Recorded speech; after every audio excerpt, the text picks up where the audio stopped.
Vamos seguir falando, né, sobre o assunto do dia, que é o julgamento do ex-presidente Jair Bolsonaro, que começa amanhã lá no Supremo Tribunal Federal, na primeira turma. E quem estará muito focado nessa cobertura, já vem muito focado nessa cobertura, mas amanhã, claro, é o dia, né, que começa o julgamento. É o Pablo Giovanni, que está aqui no estúdio comigo, um dos nossos setoristas de judiciário.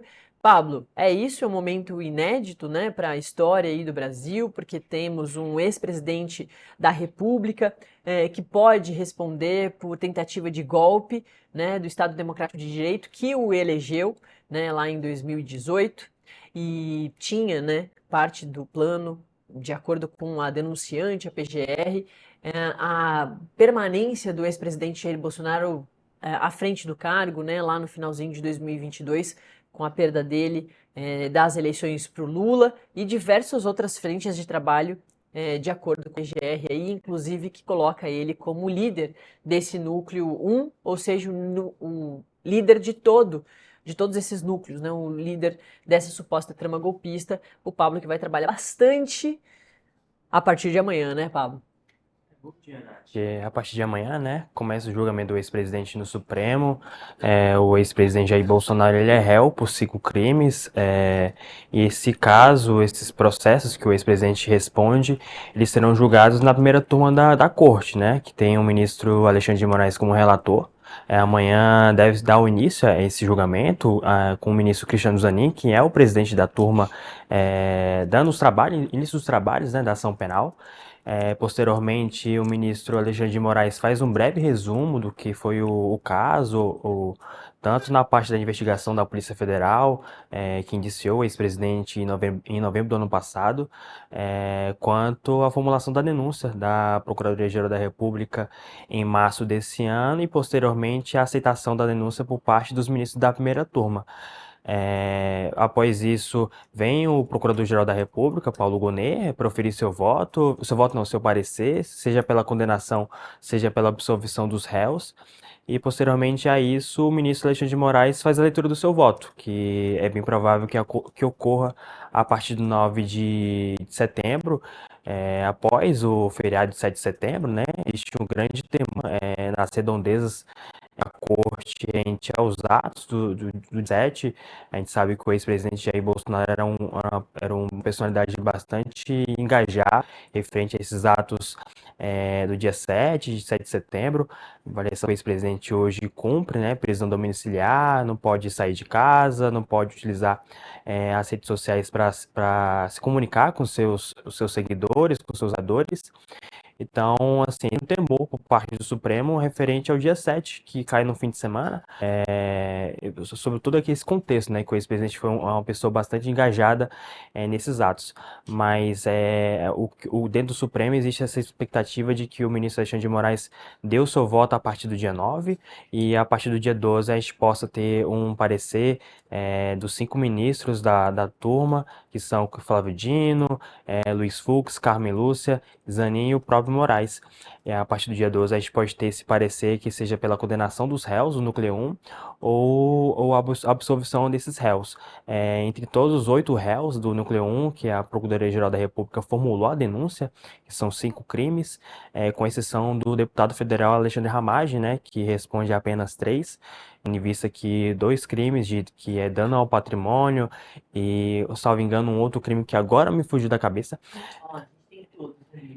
isso, dano Criminosa qualificado armada, e isso, deterioração do patrimônio tombado. Esses exatamente. 2 crimes aconteceram posteriormente à diplomação do deputado na Câmara dos Deputados. São crimes ligados, né, aos atos do 8 de janeiro, da depredação das sedes dos 3 poderes em Brasília. Então, o entendimento, quando foi formulado esse pedido na Câmara, né, era que toda ação penal referente ao deputado Alexandre Ramagem fosse suspensa. Mas o entendimento entre os ministros foi, diante desses 2 crimes que aconteceram após a diplomação, o Alexandre Ramagem, deputado, responde a apenas 3. Esses 2 podem ser julgados após o fim do mandato dele, caso, por exemplo, o deputado não seja reeleito ao mandato de deputado federal, ou tente, ano que vem, por exemplo, tentar um cargo pelo estado do Rio de Janeiro ao cargo de senador da República.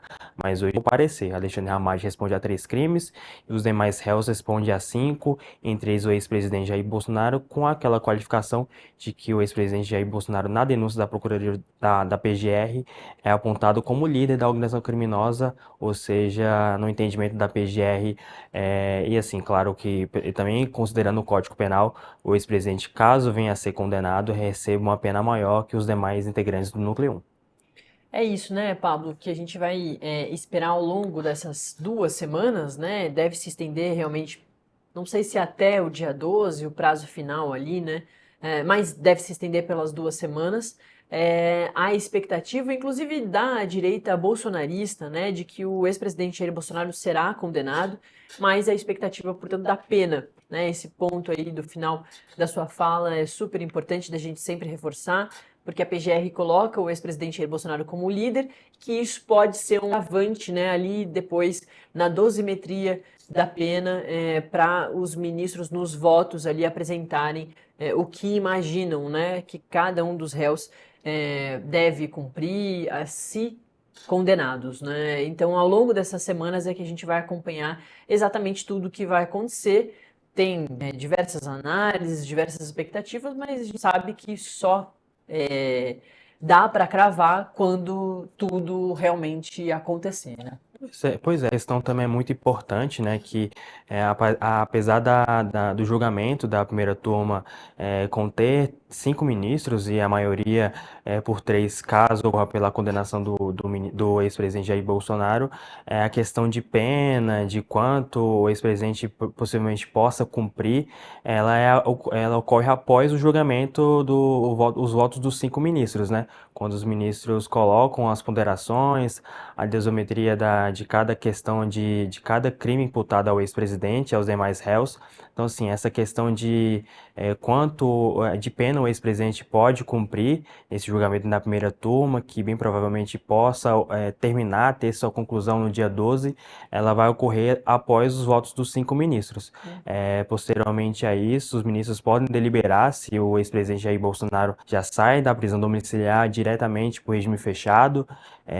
Vale ressaltar que no Supremo Tribunal Federal o ex-presidente Jair Bolsonaro pode recorrer de uma eventual condenação, seja dentro da própria turma, ou seja, pedindo, né, que esse recurso possa ser julgado no plenário, onde contém os ministros da Suprema Corte, mas é caso numa eventual condenação do ex-presidente. Mas hoje o trâmite normal é que realmente, após uma eventual conclusão, seja pela condenação ou pela absolvição, mas nesse caso, pela uma possível condenação, a pena do ex-presidente possa ser julgada, analisada pelos ministros após o voto dos 5 magistrados. Mas isso provavelmente só possa ocorrer lá para o fim, lá depois do dia 9 e até mais tardar no dia 12 de setembro, quando o Supremo estipulou, né, que ocorra o julgamento na primeira turma do Supremo.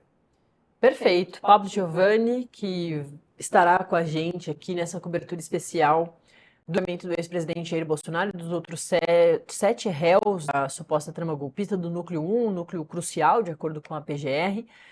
Estará ele, Manuel Alcântara, também mais um reforço. Também o Limão, né, vai estar junto com vocês. E a gente aqui também com o time de analistas, apresentadores, totalmente focados nessa cobertura que é inédita, porque isso é um ex-presidente da República podendo responder por uma suposta tentativa de golpe. Aí é o que a gente vai acompanhar ao longo das próximas semanas. Pablo, muito obrigada, viu? Obrigadão, Nath. Até amanhã. Valeu, até amanhã. Vamos mudar totalmente de assunto, mas para falar sobre um assunto